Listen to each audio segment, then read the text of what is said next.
강의 시작하도록 하겠습니다. 오늘 1차 시험 보느라 고생하셨고 2차에 대해서 제가 완벽하게 대비할 수 있도록 도와드리도록 하겠습니다. 총 6일 동안 강의합니다. 그래서 오늘 화, 수, 목, 금, 다음 주 월, 화 이렇게 수업을 하게 됩니다. 작년에는 제가 5일 동안 수업을 해서 첫째 날에는 오리엔테이션을 하고 두 번째 날부터 수업 실현, 심층 면접, 수업 실현, 영어 수업 실현, 영어 면접 이렇게 했는데 시간이 좀 모자랐고 제가 보통 개별적인 세세한 내용을 잘 안 알려드리고 전체적으로 어떻게 하는지 포맷을 짜는 것에 되게 집중을 합니다. 그러니까 어떤 내용이 나오든지 간에 가지수를 잘 맞춰서 만점을 받을 수 있게끔. 그러니까 내용이 아무리 새로운 것이 나오더라도 틀을 잘 짜고 있으면 좋은 점수를 받을 수 있거든요. 근데 이제 우리 초등 선생님들 같은 경우는 그런 틀 플러스 내용적인 것도 조금은 자세하고 친절하게 가르쳐 줄 필요가 있다고 생각해서 시간을 좀 늘려서 하면서 화요일, 수요일에는 심층 면접,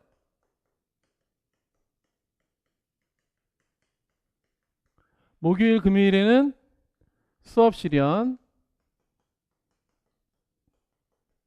월요일에는 영어 수업 실현,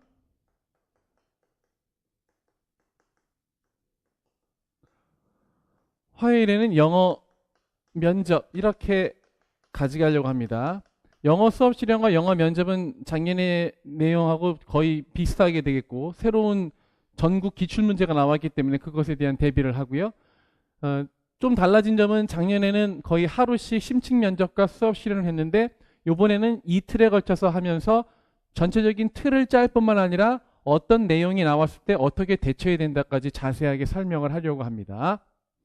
그래서 우리 교재가 있는데 이번 교재의 그 전체적인 특성을 좀 알려드릴 필요가 있겠는데 맨 처음에 보면 목차가 나와 있습니다. 목차를 잠깐만 보시기 바랍니다. 목차 보시면 들어가는 순서에서 처음에 2018년도 2차 준비 Q&A라고 이렇게 있습니다. Q&A. 그래서 그 시험 당일 전까지 뭘 해야 되는지 또는 4가지 과목 또는 5가지 과목이 있죠. 즉 심층 면접, 수업 실현, 수업 지도안, 다음에 영어 수업 실현, 영어 지도안 또는 영어 면접이 있는데 그런 것들을 어떻게 개괄적으로 공부해야 되는지 또는 당일에는 무엇을 해야 되는지 시험 가운데는 어떤 특성이 요구되는지 이런 것들을 이렇게 실었습니다. 전체적으로 개괄안에 해당되고요. 보통 얘는 카페에서 학생들이 올린 글들을 내용 주제별로 묶어가지고 한 것입니다. 그래서 저의 그 결론적인 얘기라든지 또는 그 주제적인 얘기가 좀 덜 들어가 있는데 전체적으로 공개되는 내용이니까 전체적인 흐름을 알기 위해서 이렇게 한 것이고 제가 매 시간마다 보충 자료를 이렇게 드릴 거예요. 여기에 이제 더 중요한 내용이 들어가 있습니다. 책은 전체적으로 공개가 되는 것인데 보충 자료는 수업을 듣는 사람만 보기 때문에 좀 더 중요하고 알찬 정보로 여러분한테 드리려고 따로 준비했습니다. 그렇지 않으면 남들보다 앞서가는 수업 실현이나 심층 면접을 할 수 없기 때문이죠. 그 이유를 제가 좀 이따 말씀드릴 겁니다. 이제는 이제 특히 서울부터 시작해서 전에는 양적 채점을 했거든요.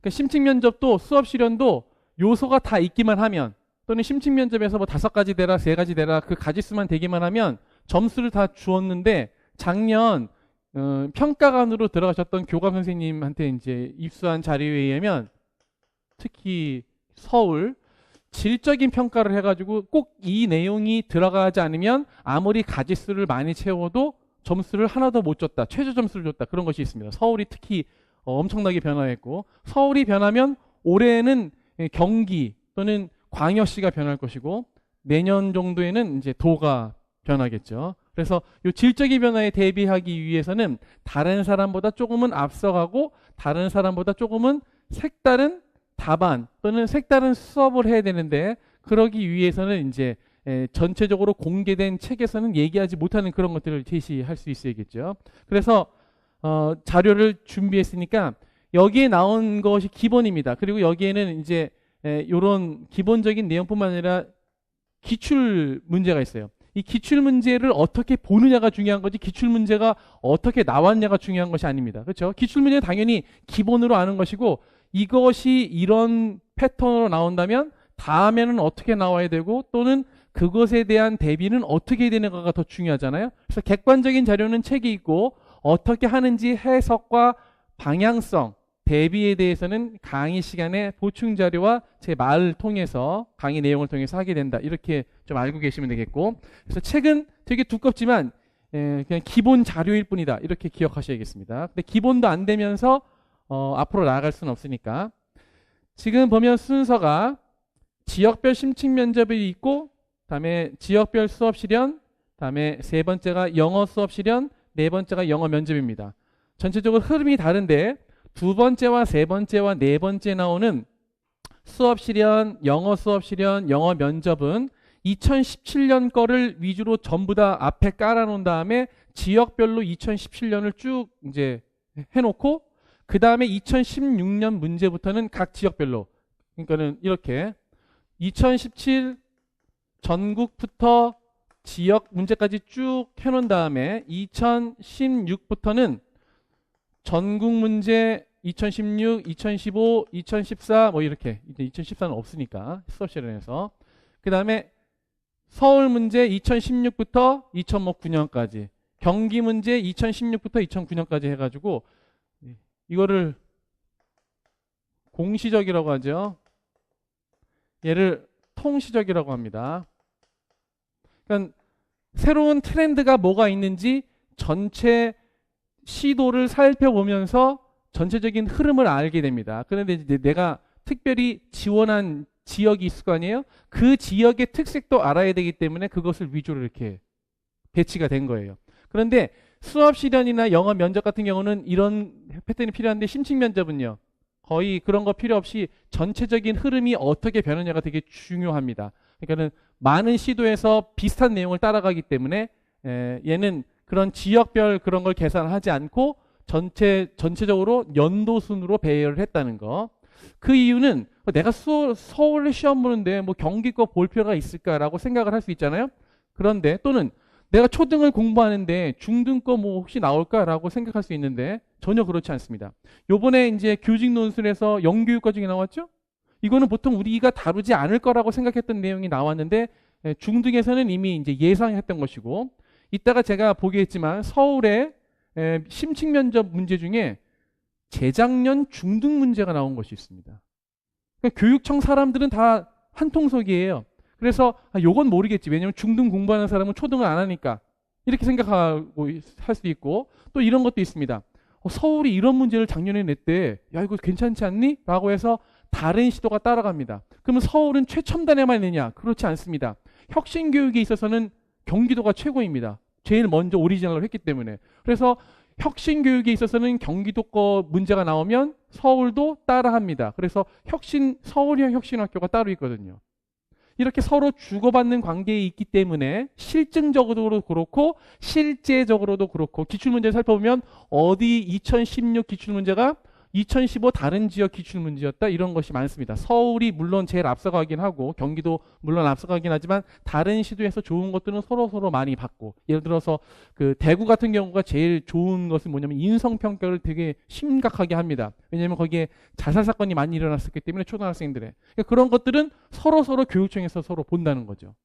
그리고 심한 경우에는 같은 해에 같은 내용이 수업 시료로 나온 적도 있습니다. 왜냐하면 사람들의 생각은 다 비슷하다는 거죠. 교육하는 사람들. 여기서 이것이 이 과목 중에서 이 내용이 제일 중요하다고 생각하는데 서로 그런 것이 일맥상통합니다. 따라서 내가 서울을 본다고 해서 2017년 서울 문제를 보고 또는 혹시라도 몰라서 전국 문제를 본 다음에 서울 문제만 보는 것은 되게 편협한 사고이다. 그런 다음에 사람들이 시간을 남으면 뭐 할까요? 자기 스스로 서울형 문제를 만들겠죠. 그렇게 할 필요가 없습니다. 서울 전체 2017년 문제를 보고 서울 문제를 먼저 당연히 봐야겠죠. 2016부터 여기 나와 있는 2012년까지 쭉 본 다음에 내가 만든 새로운 문제로 할 필요가 없이 교육청 장학관들, 장학사들 또는 교육과정 평가에서 나왔던 다른 지역 문제를 서울화해서 풀어보는 것이 아주 효율적인 방법입니다. 그래서 전국 문제를 실은 겁니다. 수업도 도별로 따로 하지 않고 전체를 같이 하는 거예요. 왜냐하면 다른 시도에서 서로 보고 배울 테니까. 어떤 방식인지 알겠죠? 심층면접도 마찬가지입니다. 2017년도 또는 2010년도 본 다음에 보통 자기네 도에서 나왔던 것을 위주로 하겠죠.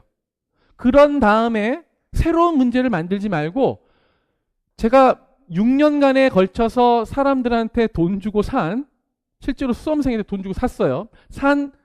따끈따끈한 정보를 다 몰아놓고 있으니까 여기에는 시험에 나올 수 있는 거의 모든 스펙트럼이 있다고 보시면 돼요. 거의 모든 스펙트럼. 여기에 있는 주제를 가지고 자기 도 지역의 문제 특성에 따라서 예를 들어서 서울은 수업 시간에서 통계 자료가 많이 나와요. 그런 것들 또는 영어 문제가 좀 고난이도예요. 그런 것들을 서로 접목시켜서 하면 되지 자기가 문제를 만들려고 창의적인 문제를 만들려고 할 필요는 전혀 없다는 거죠. 그래서 수업 방식은 이렇게 된다. 전체적으로 작년 문제에 여치 포커스가 있습니다. 최근 트렌드가 뭔지 알아놓고 난 다음에 각 지역별로 가면서 이런 지역은 이게 되게 강조됐었는데 다른 지역도 본받아야 됩니다. 여러분은 수업 시간에서 이걸 쓰면 좋겠습니다. 다른 시도에서 중요하게 생각하는 것인데 여기도 통합니다. 이게 제가 정보를 드릴 거예요. 그런 것들을 하나씩 잡아가지고 수업 준비를 하고 심층면접 준비를 하면 되겠다. 자, 그러면 전체적인 설명이 되는 거죠. 자, 마찬가지입니다. 영어도 그렇고 영어 수업 시간도 그렇고 영어 면접도 그렇고. 자, 그래서 이제 갑니다. 어디부터 가게 되냐면 2차 여기 책을 보시면 몇 페이지를 보시냐면 원래 12페이지가 되거든요. 제가 이제 12페이지 한번 찍어볼게요. 12페이지가 뭔지. 여기입니다. 2018학년도 2차 준비 Q&A. 근데 이 지금 책이 제가 교정 볼 때는 그렇지 않았는데 처음에 지역별 심층면접 전까지 2차 준비 Q&A를 앞으로 이제 빼면서 중요한 내용을 정리해서 배치를 했는데 페이지 수를 안 적어놨어요. 출판사의 실수죠. 그러니까 여기 2차 준비 Q&A를 12쪽으로 적어 놓으십시오. 그러면서 이따가 쉬는 시간에 쭉 페이지 수를 정하 놓습니다. 지금 하세요. 그냥 지금 하는 게 낫겠다. 수업을 해야 되니까.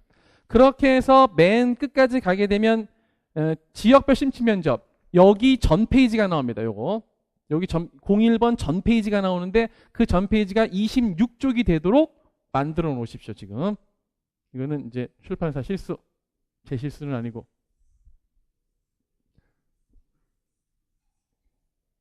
그래서 1쪽부터 26쪽까지 있게 되는데 제가 이제 페이지 수를 가지고 할 것이고 여기에 이제 PDF로 올려 있으니까 이걸 가지고 하시면 되겠습니다. 그래서 오늘 보충 자료는 2개이고 책은 하나가 되겠습니다. 내일도 보충 자료가 또 나갈 것입니다. 자, 지금은 뭘 할 거냐면 책에 나온 순서대로 이 2개의 보충 자료는 심층 면접을 위한 것이기 때문에 좀 이따가 보게 될 것이고 한 2교시 정도에 지금은 12쪽 2018학년도 2차 준비 Q&A를 통해서 워밍업을 하겠습니다. 카페에서 모은 자료입니다. 그것을 주제별로 정리한 것인데 시험 전까지는 무엇을 해야 되고 시험 당일날 전날은 무엇을 해야 되고 시험 당일에는 뭘 해야 되고 어떻게 공부해야 되는지 적어 놓았습니다. 워밍업을 할 거고요. 여기에는 5가지 유형, 즉 심층 면접, 수업 실현, 영어 수업 실현, 영어 면접에 대한 객관적인 내용이 나옵니다. 기출 문제를 가지고 심층적으로 접근하는 것은 이제 그 다음 시간부터 이제 하게 될 것이다. 여기서는 이제 듣기만 하면 되겠습니다. 적을 필요는 없고요. 2차에 대한 그냥 오리엔테이션 정도라고 보시면 되겠습니다. 남들도 다 아는 내용인데 한번 정리해 본 겁니다. 주제별로. 자, 첫 번째 until the day 이렇게 나와 있죠. 첫 번째 질문이 뭐냐면 언제 공부를 시작하는 것이 좋을까요? 여러분은 이제 저번 주 토요일에 열심히 공부하고 나서 다른 사람들은 이제 일주일 동안 남자들 같은 경우는 술도 먹고 도지역 친 사람들은 놀기도 하고 다음에 또 공부를 정말 열심히 하는 사람들은 알아눕기도 하죠. 그런데 일찍 찾아오셔서 정말 감사하고 여기에 첫 번째 질문 이런 말이 있죠. 대략 5주가 있습니다. 수업 실현 및 심층 면접 준비할 것 같은 시간이 많은 것 같죠? 그렇지 않습니다. 왜냐하면 두 번째쯤에 오면 스터디 방향을 시간을 잡는 데도 꽤 걸린다는 거죠. 경험이 없으니까. 중등 같은 경우는 학생들이 이제 2차도 가고 여러 번 시험을 보기 때문에 보통 삼수가 기본이잖아요. 근데 우리 초등은 이제 그렇지 않은 경우가 더 많기 때문에 스터디 방향을 잡는데도 오래 걸리기 때문에 먼저 시작하는 것이 되게 좋다. 다음에 두 번째, 스터디 개인 어떤 것이 좋을까요? 저는 이제 09년도에 제가 시험 본 사람인데 그거는 아시죠? 제가 09년도 충북으로 시험 봤었습니다. 그때 3차까지 있었기 때문에 1차와 2차의 점수를 가지고 3차에 들어가는 것인데 다행히도 저는 1, 2차 성적이 되게 좋았기 때문에 3차에서 애들이 그렇게 말했습니다. 형 김일성 만세만 안 하면 합격하시겠네요. 이렇게 했기 때문에 스터디를 안 해도 되는 그런 상황이었어요. 실제로도 제가 스터디를 할 수 없었던 것이 그때 당시에 이제 영어학원 강사하면서 부양가족을 먹여 살려야 됐기 때문에 시간이 별로 없었어요. 과외도 하고 막 그랬어요. 과외도 2개 띄고 해야 됐기 때문에. 제가 애가 셋이거든요. 그래가지고 스터디를 못했는데 그나마 이제 다행스러운 것은 1, 2차 성적이 되게 좋았기 때문에 이제 무난하게 합격을 했는데 보통의 경우는 자기가 지금 1차 성적이 어떻게 되는지 모르잖아요. 지금 2차까지밖에 없고 성적을 확인하지 못하고 준비해야 되는 기간이 4주에 걸쳐서 있는데 어떻게 되느냐? 당연히 스터디가 필수다라는 거죠. 이 스터디는 물론 저 같은 교사 출신의 또는 아는 사람 중에서도 이모들, 교사 뭐 이런 사람들 하면 우리를 보는 시각이 되게 높게 되겠지만 같은 수준을 가지고 있는 수험생들끼리도 어떤 한 사람이 수업하면 보는 눈은 상당히 높다는 거죠. 그래가지고 서로 피드백을 잘 줄 수 있습니다. 그러니까는 꼭 그 뭐 이모 또는 엄마가 선생님이라서 그런 거 따지지 말고 학생들끼리라도 스터디를 필수적으로 하는 것이 좀 중요하다. 근데 여기 보면 이런 말이 있죠. 배운 것은 내용보다는 그렇죠. 내용은 서로 비슷한 수준이니까 별로 볼 게 없는데 2차 시험에 관한 팁 같은 거 예를 들어서 뭐 이상입니다 라고 말하는 거 있잖아요. 이거 사람들이 잘 못합니다. 실제로요. 진짜로요. 여기서는 아이 그걸 누가 못해. 인사하는 거. 근데 긴장을 하면 그렇게 못한다는 그것들이 평가관들이 한 목소리로 얘기하는 것이고 에피소드를 하나 알려드리면 전에는 제가 이제 2차 선생님들 대비해서 이제 시뮬레이션 그때 당시까지만 하더라도 이제 되게 경쟁률이 높아가지고 사람들이 이제 많이 와서 그 시뮬레이션을 한번 했거든요. 현직 교사들을 모시고 평가자가 돼가지고 앞에 수업 실현해보고 이제 심층 면접을 해보고 근데 이제 학생들의 요청이 다른 사람 수업 실현하는 것도 좀 보면 안 될까요? 라고 해가지고 그러면 그 사람들은 평가가 아니지만 평가는 보통 2사람이 하는 것이 아니라 5명 정도 하니까 현장감을 좀 주기 위해서 현직 교사는 2명하고 관찰자를 한 2명 정도 더 넣어가지고 그 사람들 그냥 관찰만 하게 한번 해보자라고 한번 했었습니다. 그래가지고 그 학생들이 나와서 얘기하는 게 뭐냐면 느낌이 어때요? 제가 이렇게 물어보니까 그러니까 자기와 경쟁 상대에 있는 학생들이었던 거죠. 뭐라고 얘기하냐면 너무 좋았어요. 뭐가 좋아요? 그러니까 저만큼 다들 못하더라고요. 이렇게 얘기하더라고요. 영어 수업 실현은 뭐 할 때 있어서 또는 영어 면접할 때 있어서 서울을 친 사람은 되게 잘할 것 같은 생각이 들잖아요. 왜냐면 서울이 영어를 되게 중요시하게 하니까. 그런데 그 겁먹었던 선생님들이 들어갔다 오더니 나도 할 수 있겠구나 이런 생각. 왜냐면 영어 시험 자체가 다른 시도에 비해서 조금 어렵다 뿐인지 그 수준은요 거의 비슷하다고 볼 수 있어요. 그리고 다 실수해요. 뭐 이상입니다 말하는 거 또는 끝을 얼버무린다든지 인사 안 하고 간다든지 뭐 이런 것들. 근데 이런 것들을 스터디에서 서로 그런 것들은 인적인 능력이 그렇게 필요한 것이 아니니까. 교사로서의 뭐 눈이 그렇게 필요한 것이 아니니까 너 그거 왜 안 했어 하면서 서로 도와주면 스터디한 이제 티가 나는 거죠. 그러면 이제 서로 윈윈할 수 있게 되는 겁니다. 또는 뭐 관리번호 몇 번입니다. 또는 수업 실현하면서 자기 이름을 내지 않는 것.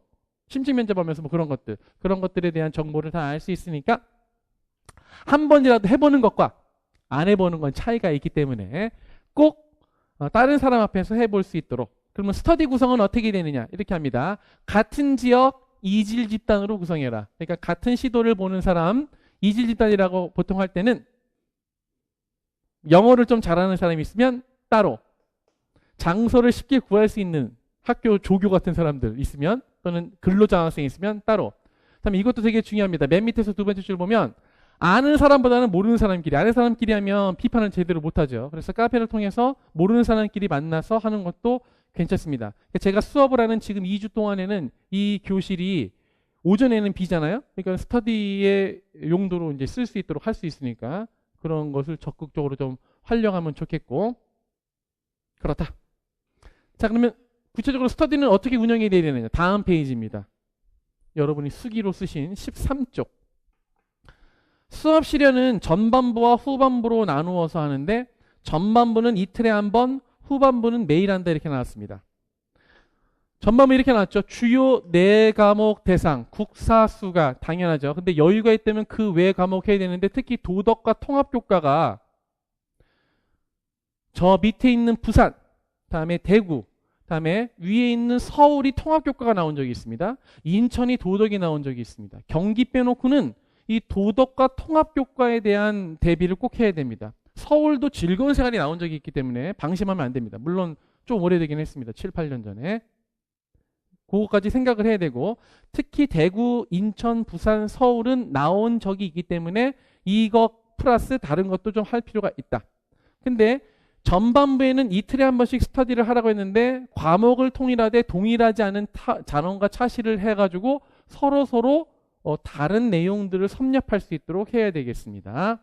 그리고 제일 중요한 거 3명이나 4명의 스터디가 모이면 반드시 잘하는 사람이 있습니다. 맨 마지막 줄에 보면 잘하는 사람 것을 따라하는 것에 대해서 전혀 거리낌이 없어야 됩니다. 그리고 자기가 잘하는 사람이라면 다른 사람한테 나눠주기 싫을 수도 있잖아요. 근데 내버려 두십시오. 그래도 원래 잘하는 사람이 항상 1등하게 돼 있으니까 나눠주는 것에 대해서 너무 괴로워하지 마시고 나눠주게 되면 자기는 또 다른 걸 생각하기 때문에 더 발전한다는 생각을 해야 됩니다. 그리고 경쟁 상대는 우리 스터디가 아니라 다른 스터디라는 걸 생각해야 되는데 그럼 이 전반은 언제까지 전반이라고 하느냐?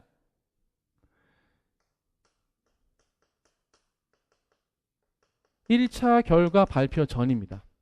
1차 결과 발표 전. 1차 결과 발표 전까지 제가 해야 될 일과 1차 발표 후에 해야 될 일을 알려드릴 것입니다. 예를 들어 이런 겁니다. 제가 아주 쉬운 예를 알려드릴게요. 영어 수업 실현 언제부터 준비해야 되죠? 지금부터 준비해야 됩니다. 제가 알려드릴 거예요. 다음 주에. 그렇죠? 다음 주부터 준비하면 됩니다. 영어 수업 실현하면 당연히 뭐가 생성되게 됩니까? 스크립트를 생성하겠죠. 나는 애들한테 요번 시간에 오케이. make groups of 4. Let's divide the class into 3 groups. 뭐 이런 식으로 해가지고 스크립트가 나올 것입니다. 또는 난 칭찬은 great, excellent 이걸 해야지. 또는 fabulous 이걸 해야지. 또는 yes 대신에 exactly 하면서 칭찬을 해야겠다라고 생각을 해서 자기 스크립트가 나오죠. 또는 선배한테 스크립트를 물려봤습니다. 얘를 1차 결과 전까지는 어떻게 공부하냐면 이 스크립트를 1주 안에 완성을 하고 나머지 3주 동안 리딩 얼라우드만 합니다. 그러면서 끊어읽기 합니다. 그래서 이게 영어라면 2차 심층 면접이 수업 실현을 준비할 시간은 대략 5주가 있습니다. 이렇게 얘기하는 거죠. 우리는 보통 애들한테 얘기할 때 얘들아 2차 심층 면접 수업 실현을 준비할 시간은 대략 5주가 있다. 이렇게 얘기 않잖아요. 수업 시간에는 okay, let's make groups of 4 이런 식으로 하잖아요. 그러니까 reading aloud 하라는 것은 외우라는 거예요? 안 외우라는 거예요? 아직 외우지 말고 하루에 10번씩만 그냥 읽어. A4 한 페이지. 자기 스크립트 하나만 짜면 되니까. 서울은 한 3개는 짜야지. 서울이라면. 경기도는 2개만 짜고 도지역은 그냥 하나만 짜면 됩니다. 도지역은 하나만 짜가지고 얘를 읽는데 한 3, 4분밖에 걸리지 않아요. 왜? 실제 수업 시련이 5분이니까. 근데 행동 들어가면 5분이 되니까 요 A4지 하나를 리딩 얼라우드로 끊어읽기 이렇게 끊어읽기 있잖아요. 이렇게. 오케이. Let's make groups of 4. 오케이. 그래서 the winner is 뭐 하면서 끊어읽기대로 끊어읽습니다. 그러다가 1차 결과가 발표 났잖아요. 그러면 자기의 위치가 결정이 되죠. 내가 0.5배수다. 1.1배수다. 1.5배수다. 이렇게 나올 거 아니에요. 0.5배수면 그냥 하던 대로만 하다가 가는 겁니다. 뭐 생각할 필요가 없어요. 더 이상 뭐 할 필요 없이 그냥 여기 있는 거 계속해서 리딩 얼라우드만 하다가 가서 시험 봐도 합격입니다. 근데 내가 이제 1.1배수, 1.5배수다. 그러면 이 사람은 역전이 필요하잖아요. 포기하면 안 되죠. 그때부터 이건 어떻게 합니까? 외웁니다. 그 다음에 저한테 발음 교정 받습니다. 저한테 오셔서 발음 교정 받고 다음에 한번 해보고 그때부터 들어가는 거죠. 그 전까지는 뭐예요? 그냥 읽으면서 그러면 스터디에서 뭘 어떻게 하냐? 그냥 스크립트를 가지고 그냥 수업 실현을 해보는 거예요. 영어 하루에 한 번 5분밖에 안 걸리니까. 알겠죠? 그런 식으로 하다가 자신의 위치가 결정나면 그 다음 지시사항은 이제 제가 나중에 이제 알려드린다는 거죠. 수업 실현도 마찬가지입니다. 수업 실현도 나중에 되면 어떻게 돼요? 1주만 지나면 자기 나름대로의 쓰진 않더라도 스크립트가 딱 짜져요. 아, 활동 1은 이거. 활동 2는 뭐 이거. 활동 1은 그것이 알고 싶다. 뭐 해가지고 이름도 정하고, 그 다음에 뭐 땡땡이 학습지, 무슨 학습지, 뭐 깨두리 학습지 이렇게 쭉 나올 거란 말이죠. 이걸 어떻게 해요? 계속해서 반복을 해요. 좀 느슨하게. 일주일에 2번. 하루에 한 과목씩. 또는 모자라다 생각하면 일주일에 3번. 월수금 하다가 결과가 발표나면 그때부터는 이제 만드는 겁니다. 평소와 내가 만약에 0.7배수다. 그러면 이거를 그냥 이제는 외워서 수업 실현하면 되는데 1.2배수도 하면 어떻게 돼요? 여기다가 플러스 알파를 집어넣어야 됩니다. 다른 사람과 다른 수업을 하지 않으면 안 돼요. 그래서 다른 사람과 수업이 뭐냐? 다른 사람이 못하는 무슨 형상평가를 집어넣던지 다른 사람이 모르는 스토리텔링을 한다든지 해야지 역전이 가능한 거죠. 남들과 똑같이 해서는 역전할 수가 없습니다. 그럼 이 플러스 알파는 어디서 찾을 것이냐? 여기 다 나와 있습니다. 기출문제를 풀었던 몇백 명의 사람들이 여기다가 자신의 노하우를 집어넣는데 그 중에서 다른 시도에서는 이렇게 하는구나. 저 수업에서는 저렇게 했구나를 가져옵니다. 동일 과목이 아니라 과학에서 썼던 분류를 수학에서도 쓸 수 있죠. 도형. 그러니까 그런 것들을 생각해내가지고 자기의 머릿속에 뱅크에다가 집어넣었다가 시험 문제가 나오면 그것에 대해서 대응적으로 집어넣을 수 있도록 연습을 하는 겁니다. 이게 수업 전반부와 스터디 전반부와 스터디 후반부의 차이다. 물론 1차 성적이 좋게 나와서 좀 여유 있게 하면 좋겠지만 그러지 않을 경우도 대비하는 거죠.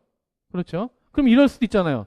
2차 공부를 아예 안 하는 것이 1차 보고 하는 게 좋지. 만약에 2차 열심히 공부했는데 1차 성적이 나와보니까 떨어졌어. 또는 1차 성적에서 뭐 0.1배수라서 공부할 필요가 없어.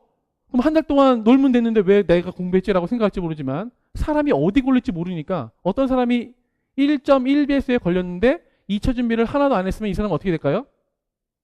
나중에 떨어질 확률이 다른 사람보다 훨씬 더 높겠죠. 그래서 떨어지게 되면 1개월 손해가 아니라 11개월 손해가 납니다. 그래서 전반부 수업 준비는 성실하게 이런 스크립트를 짜는 겁니다. 심층면접도 스크립트가 있습니다. 그래서 제가 그걸 드릴 거예요. 근데 이 스크립트를 선배한테 받아가지고 모범답안을 가지고 있으면 그거는 B급입니다. 제가 서울이 양에서 질로 바뀌었다고 그랬잖아요. 이 심층면접에서 플러스 알파는 무엇이냐? 개인 경험입니다. 이것도 근데 많은 사람들이 집어넣었어요. 어떤 사람은 연극을 좋아한다. 어떤 사람은 노래를 좋아한다. 그런데 그것도 다 뭐예요? 다 샘플일 뿐이죠. 자기 거를 마련하라고 제가 어떻게 지시할 겁니다. 그때 이제 아무것도 없으면 힘들잖아요. 그래가지고 소스를 제공해 드릴 거예요. 그래가지고 수업 중간에 이게 숙제입니다 하면 숙제를 해오세요. 그러면 플러스 알파도 대비한 자료를 완비게 되고 수업이 끝나면서 이렇게 제가 6일 동안에 이제 수업이 끝나면서 하나씩 수업 실현 스크립트, 심층면접 스크립트, 그다음에 수업 스크립트, 이건 좀 오래 걸리지만 영어 심층면접 스크립트가 완성이 되면서 그걸 가지고 반복해서 돌리다가 결과가 나오면 그때 이제 자세를 바꿔서 하면 되겠다. 아시겠죠? 그래서 전반부가 후반부가 무엇인지 전반부부터 너무 달릴 필요는 없습니다. 그렇죠? 전반부에는 그냥 규칙적으로만 하면 되겠고 그 이후에 페이스 조절을 한다. 후반은 2주 남았을 때, 딱 2주 남았을 때가 뭡니까? 1차 결과 발표하게 됩니다. 그때부터는 이제 진짜 안 보고 그리고 내가 0.7배에서 0.5배수라도 좋은 성적으로 붙으면 먼저 발령 나고 좋으니까. 그래서 60분 타임마추로 재면서 이렇게 하고 하면 실전과 같이 하면 좋겠다. 밑에는 여담으로 남과 여 2차가 정말 남자에게 유리한가 이렇게 나왔는데 유리하죠. 유리한데 워낙 못해가지고 여자가 점수가 더 높으니까 그리고 뭐 남자는 뭐 있지도 않은데 뭐 그렇죠? 걱정하지 않으셔도 돼요. 시험 예감 별로 없으니까. 자, 05번 스터디에서 그럼 무엇을 준비해야 되느냐? 뭐 다 하시고 계시는 것인데 휴대폰 또는 동영상 촬영 가능한 것을 가지고 자신의 것을 꼭 찍어봅니다. 근데 꼭 찍어볼 때 뭘 해야 되냐면 요거 다리를 떤다든가 눈을 깜빡이든가 이런 것들을 없앨 수 있도록, 또는 습관적인 말투가 있습니다. 이것도 다 정리되는데 뭐 자, 이런 거 있잖아요. 그런 것들이 자신이 수업 실현할 때나 심층 면접할 때는 잘 느끼지 못하는데 찍어보면 정확히 알 수 있으니까 그런 것들. 또는 스터디 후반부에 가면 현직 교사나 멘토의 도움을 받는 것이 되게 중요합니다. 학교 선배라든지 현직 교사라든지 친척 제일 좋죠. 엄마 또는 이모. 그래가지고 한 일주쯤 남았을 때는 실전처럼 이제 해서 예를 들어서 옷도 쫙 입고 하는 거. 이때 보면 사람들이 이런 걸 많이 지적한답니다. 예를 들면 습관적인 거. 자, 이제 이런 거 있죠? 뭐 이렇게 하면서 평소에 말투가 나오는데 그런 것들을 좀 없앨 수 있도록 하면 좋겠다. 근데 여기서는 이렇게 해놨잖아. 한 일주쯤 남았을 때 실전을 한다고. 근데 뒤에 후기에 보면 일주 전에 선배 교사한테 또는 학교 선배 교사한테 또는 이모님 앞에서 수업 실현을 했는데 그때는 나의 수업 실현이 이미 완전히 픽스돼가지고 고치지 못할 지경이 됐다. 그래서 어드바이스를 받았는데 적용을 시킬 수 없더라라는 서울 선생님의 후기가 있습니다. 그러니까 이것도 전략적으로 사용해야 됩니다. 자기 스크립트가 완전히 정해지기 전에 하는 것이 유리할 수도 있어요. 근데 이제 친하지 않은 사람은 여러 번 찾아가면 귀찮죠. 전략적으로 잘해서 제가 보기에는 처음으로 이제 수업 스크립트가 완전히 한 2주 정도 걸립니다. 한 번씩 해보고 그 정도 2주 정도에서 한 번 가서 한 다음에 어드바이스를 듣고 1차 결과가 나온 다음에 한 번 듣고 하는 것이 제일 적절하다고 생각됩니다. 그리고 또 이 친척 교사가 좋은 이유는 그 교실에서 오후에는 애들이 가니까, 초등학교 애들이 가니까 그 교실에서 수업을 이제 할 수 있다는 거죠. 진짜 뭐 친한 사람, 이모 같은 사람들은 정말 좋잖아요. 또는 자기 학교 선배 같은 사람들, 그런 사람들 하면 장소도 확보되고 평가관으로서의 그것도 확보되고 하기 때문에 되게 좋다. 자, 지역별로 스터디를 하기 때문에 이거 되게 중요합니다. 지역 교대 특강. 이때 뭐 장학관님들, 장학사님들 많이 오셔가지고 그 교육청의 시스템 같은 것들 많이 얘기하니까. 근데 뭐 교육청 시책은 이미 다 공개된 것이라서 제가 혁신학교에 대해서 지금 보충자를 드렸는데 이게 경기도 올해 나온 거, 따끈따끈한 거. 근데 이제 지역 교대 같은 데서도 그런 분들이 초청이 되고 하기 때문에 전체적인 흐름 같은 거, 예를 들어서 어떤 지역은 수업 지도안을 쓸 때 교사 학생을 안 나누는 전통이 있는 곳이 있고 어떤 곳은 나누는 전통, 어떤 곳은 수업 모형을 적용하는 곳이 있고 안 적용하는 곳이 있고. 근데 전체적인 교육과정 평가원 문제를 갖다 쓰는데도 자기 나름대로 조금씩 변형을 합니다. 그렇죠? 제주도 같은 경우도 그렇고요. 하여튼 뭐 그러니까 그런 것에 대해서 좀 정보를 알 수 있도록 해야 된다. 이제 저는 전체 관련되고 되게 굵직한 자료를 드릴 것이다. 다음에 6번. 하지 말아야 할 것. 폭식. 살찌면 정장 타이트해서 불편하다고 여자분들이 많이 얘기하더라고요.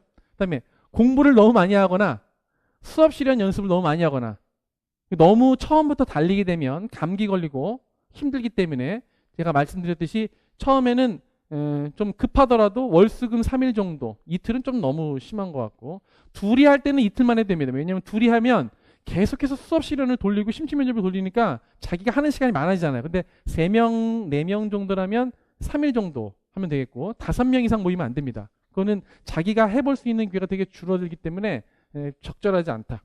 스몰 그룹이 좋다. 다음, 분야별 공부 방법. 이제부터 이제 진짜입니다. 지금까지는 이제 워밍업이었고, 먼저 심층 면접은 뭘 준비해야 되느냐. 이따가 잠깐 아까 얘기했지만 개인 경험을 녹아내는 거 되게 중요하게 생각했지만 객관적으로는 이게 되게 중요합니다. 교육학적 지식과 최근 이슈. 요즘 최근 이슈는 교육계에서 혁신학교, 뭐 당연히 혁신학교죠. 혁신학교. 다음에 지역화학교 뭐 이런 것이 있습니다. 이따가 다 나올 것입니다. 혁신학교, 지역화, 마을 공동체 뭐 이런 것들. 근데 여기서 말하는 교육학적 지식은 최근 이슈에 관련해서 시험 문제가 나오고 수업 상황에서 나오면 그것을 교육적으로 평가하는 용어를 제시해야 됩니다. 예를 들어서 지금 애들이 막 싸우는 학교 폭력이 있고 막 그래가지고 어떤 애가 뭐 왕따 당하고 뭐 이렇게 나오면 그 애를 이렇게 보호해야 되잖아요. 심층면접 상황이 나오면 그러면 이제 애들을 보호할 필요가 있습니다. 피해자는 뭐 감정적으로 뭐 상할 수 있고 이렇게 그냥 일상적으로 얘기할 수 있는데 그때 딱 하나 얘기해가지고 낙인 이론에 의하면 딱 이렇게 얘기를 하면 여기 심층면접 평가관들이 이렇게 나온다는 거죠. 그래서 이게 교육학적 지식이 우리 교직논술에 이제 영교육까지 나왔지만 그것뿐만 아니라 특히 교육 상담하고 교육 심리 파트 있잖아요. 뭐 자기 결정 이론 뭐 이런 거 있잖아. 그렇죠? 뒤에 또 나와요. 그다음에 뭐 삐아제의 어떤 이론에 의하면 뭐 이런 식으로 얘기해 가지고 특히 요 파트가 심층 면접에서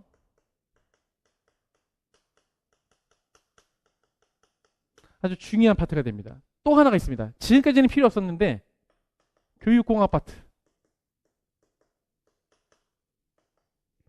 우리가 지금 좀 등한시했었는데 교육공학 파트를 뭘 대비해야 되냐면 수업 시간에 대비해야 됩니다.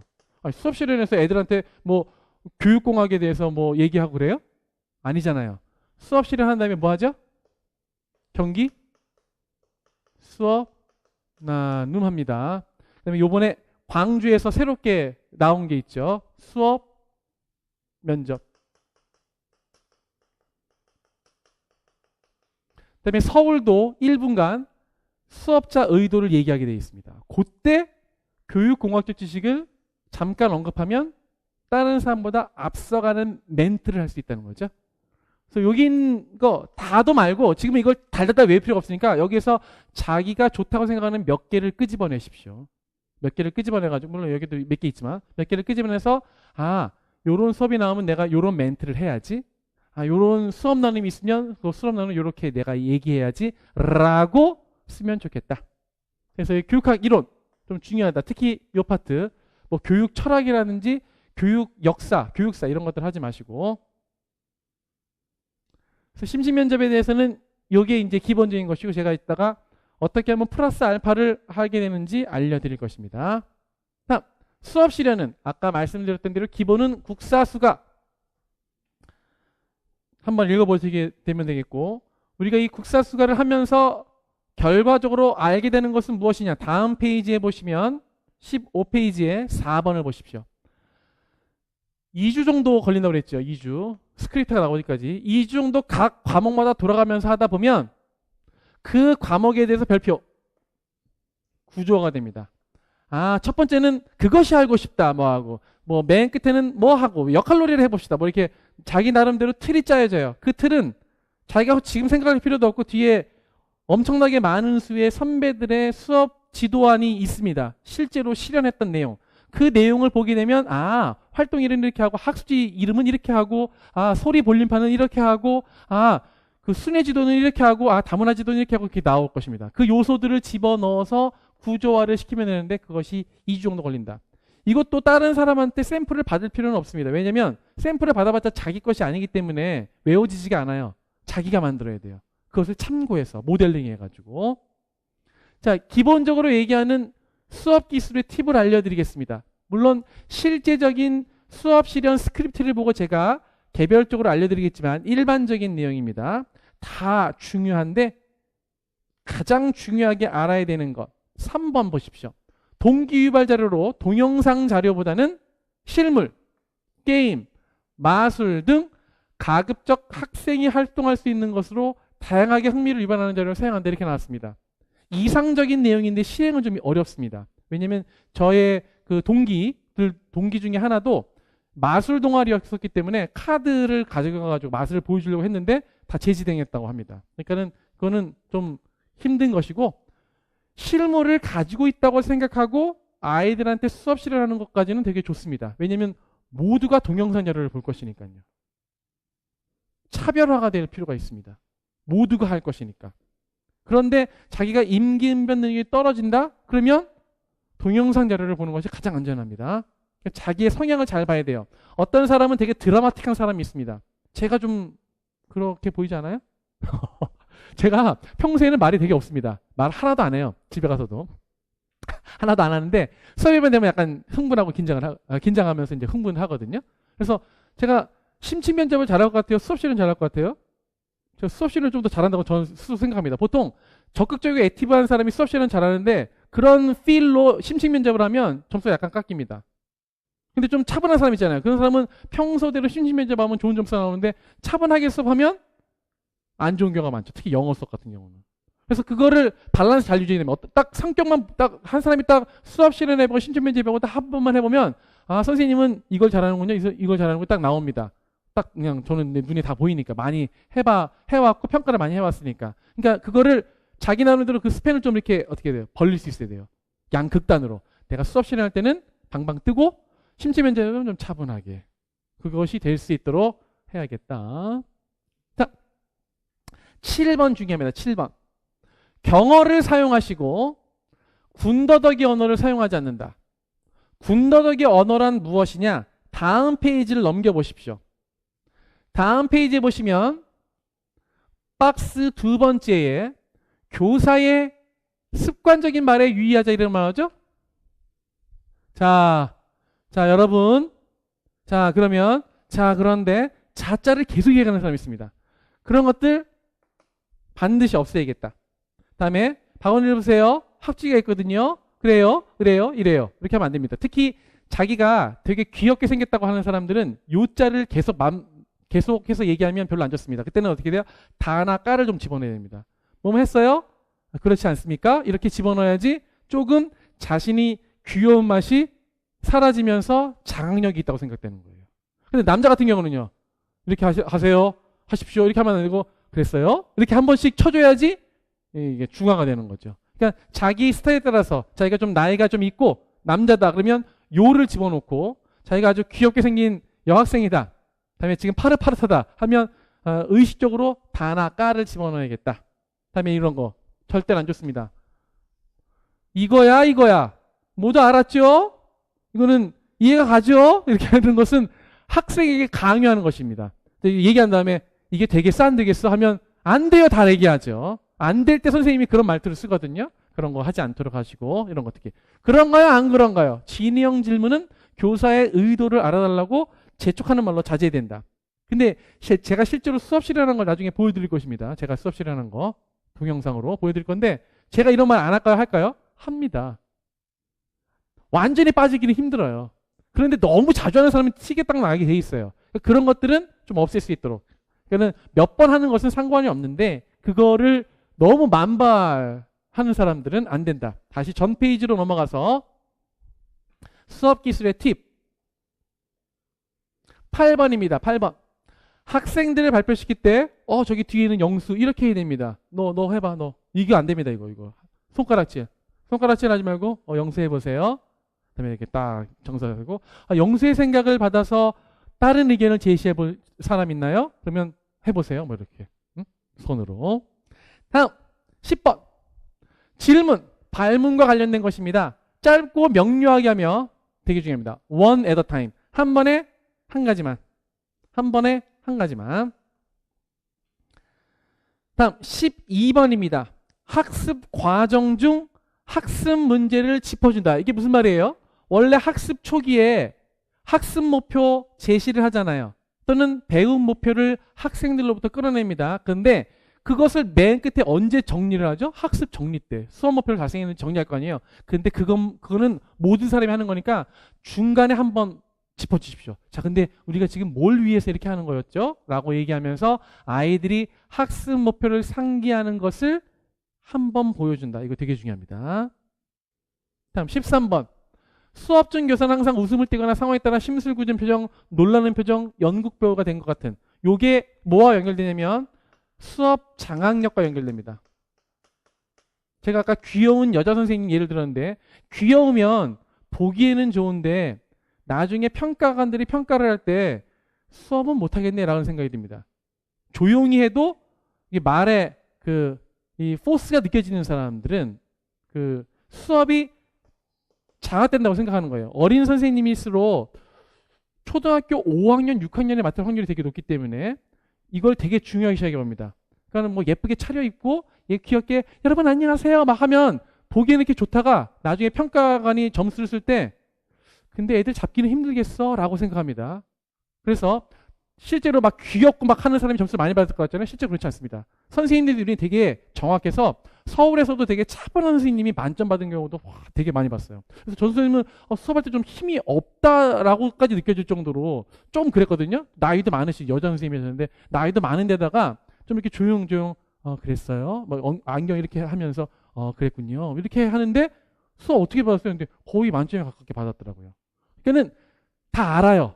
평가관들이. 그러니까 막 방방 뛰고 그러는 거는 저거는 실제로 써먹을 수 없고 저거는 장학하고는 상관없다. 내용을 확실히 알고 아이들을 다가가는 것. 대신 기어 들어가는 소리를 하면 안 되겠죠. 그래서 자신이 가진 그것을 그대로 살리되 이런 것들 조금은 이렇게 장학과 관련된 거, 좀 더 풍부한 것들을 좀 집어넣을 수 있도록. 그렇다고 이제 그 차분한 사람이 계속 차분하고만 하면 안 되고 차분하다가 뭐 한두 개 딱 해주면 뭔가 저게 액센트가 되는구나 느껴지는 거죠. 근데 계속 방방 뜨는 사람은 불안해요. 보기에는 이렇게 좋은데 그렇다는 거죠. 그런 사람은 어떻게 돼요? 약간 차분한 거. 그래서 다나까를 말하는 거예요. 다나까를 말하면 갑자기 차분해지면서 뭔가 변화가 있구나. 변화가 제일 중요해요. 변화. 단조로하면 안 돼요. 모노토너스 하면 안 돼요. 그렇기 때문에 뭐 해야 된다? 학습자 조직을 계속 바꿔야 돼요. 이번에 조별 활동입니다. 이번에 모든 활동입니다. 선생님을 보세요. 이렇게. 다음 15번 되게 중요합니다. 자, 아까 10번이 한 번에 한 가지 질문만 하라고 했잖아요. 질문한 다음에 어떻게 되느냐. 15번 학생의 대답에 교사의 생각이나 느낌으로 응대하고 부연 설명을 덧붙입니다. 잘했어요. 별로 안 좋습니다. 뭐만 은영이 의견은 많은 사람들이 실천하기 위한 쉬운 새로운 생각이에요. 하면서 거기서 멈추지 말고 혹시 은영이의 생각에 반대하거나 덧붙일 학생이 있나요? 라고 해서 학생과의 상호작용을 촉진시킵니다. 이게 되게 중요합니다. 그래서 하면서 잘했어요. 역시 은영이 하지 말고 은영이의 생각에 다른 의견 있는 사람 한번 물어보고 잘했어요. 은영이는 이렇게 했는데 영수는 이렇게 해서 서로 되게 참신한 생각을 해줬군요. 둘 다 실천 가능성이 되게 높은 의견이라고 생각되어요. 그래서 선생님의 코멘트는 맨 마지막에 한 번 이런 식으로 해줍니다. 그 다음에 이거 되게 중요한 거. 영어 수업이건 일반 수업이건 잘했어요만 하지 마십시오. 그러면 남들과 똑같은 수업이 됩니다. 그런데 지금 문제에서 물어보는 것은 이거였는데 영수의 대답은 이런 측면을 더 얘기한 것 같군요. 선생님은 이런 것을 의도한 것이었는데 혹시 영수의 의견을 받아서 이런 측면으로 얘기할 사람이 있나요? 그래서 애들이 핀트를 잘못 받았을 때 대답을 잘못했을 경우를 상정해서 수업실에 한번 볼 수 있어야 됩니다. 심층면접은 옳은 진술만 다 얘기합니다. 근데 수업실에는요. 아닌 것을 대답했다는 것을 한두 개는 집어넣어줘야 됩니다. 다 잘했어요. 굿잡 이렇게 하지 말고 well 하면서 한 번쯤은 쳐줄 수 있어야 된다. 그래야지 색다른 수업. 다음 16번 뭐 더 중요하죠. 아까 말했듯이 변화를 위해서 학습자 조직을 바꿔야 됩니다. 모둠 개별학습. 다음에 17번 되게 중요합니다. 어려운 질문에 대답하는 학생들이 없다는 것도 자기도 모든 사람이 손들고 있네요. 누구 시킬지 모르겠어요. 되게 진부합니다. 멘트로서. 이거 좀 문제는 좀 어렵군요. 그러면 짝하고 한번 상의해보고 또는 모둠끼리 상의한 다음에 모둠장이 한번 발표해보도록 할까요? 선생님이 생각할 시간 1분 줄게요. 이렇게 합니다. 그러면 애들끼리 한 다음에 자 이제 좀 어려운 질문 또 잘하잖아. 자 하지 말고 자 이제 선생님이 시간을 줬는데 1분 동안 생각한 결과를 한번 발표해 볼 사람 하면서 초록 모둠의 영수가 한번 발표해 볼까요? 처음에는 힘들었는데 잘 발표했어요 라고 하면서 알려주게 됩니다. 알겠죠? 그런 식으로. 그래서 아이들이 못하는 경우는 상정해서 집어넣는 것이 남들과 다른 수업이다. 꼭 기억하십시오. 그 다음에 미리 수업 멘트 외우는 건 뭐 이따가 할 거니까 걱정하지 마시고. 19번 칭찬에 대한 친구를 도와준 현기. 이것도 뭐 되게 구체적이긴 한데 아픈 민영이의 가방을 들어준 현기 해가지고 이걸 뭐예요? 이게 예시 효과죠. 예시. 교사가 어려운 것을 설명할 때 예시를 줍니다.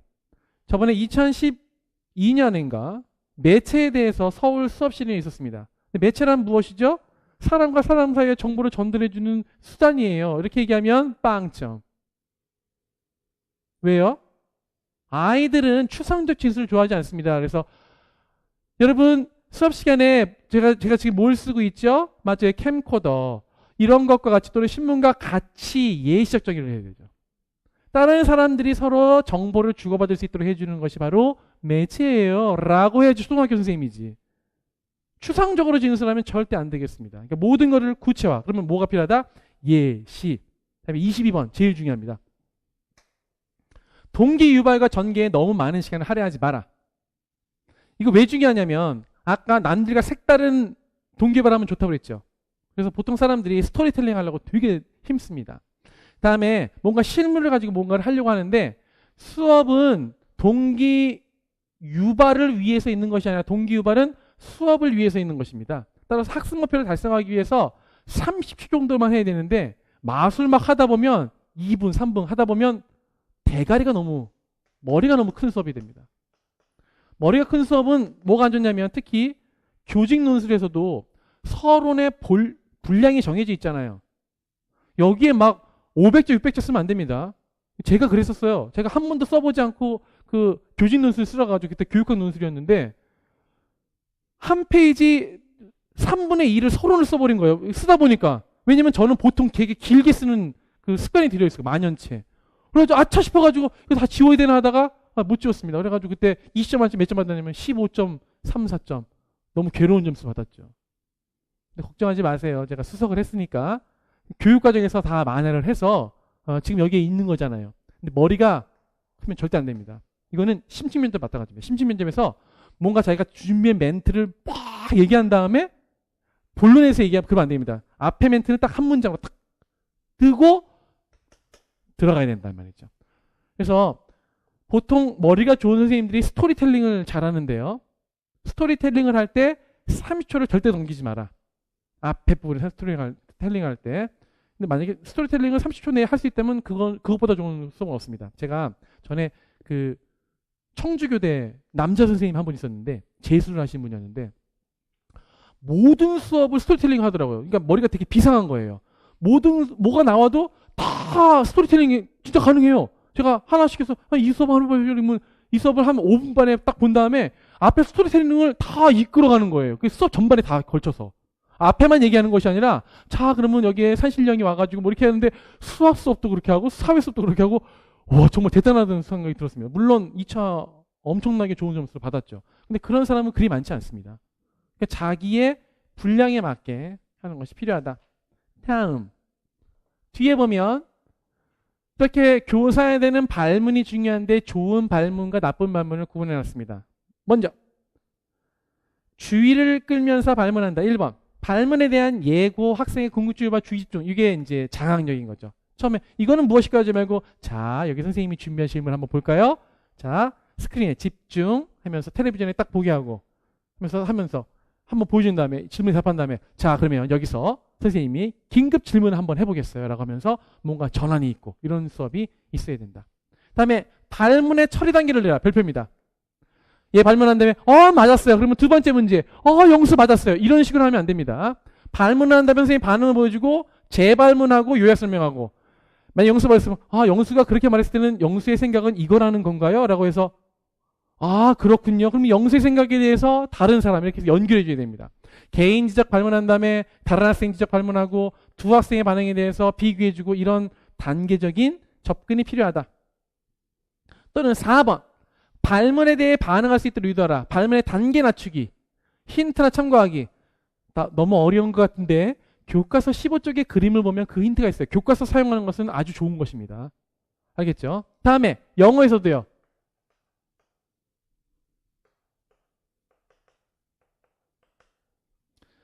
그림이나 스크린을 보면서 영어 이렇게 말합니다. Who are they? 하면 애들이 대답 못해요. 어떻게 돼요?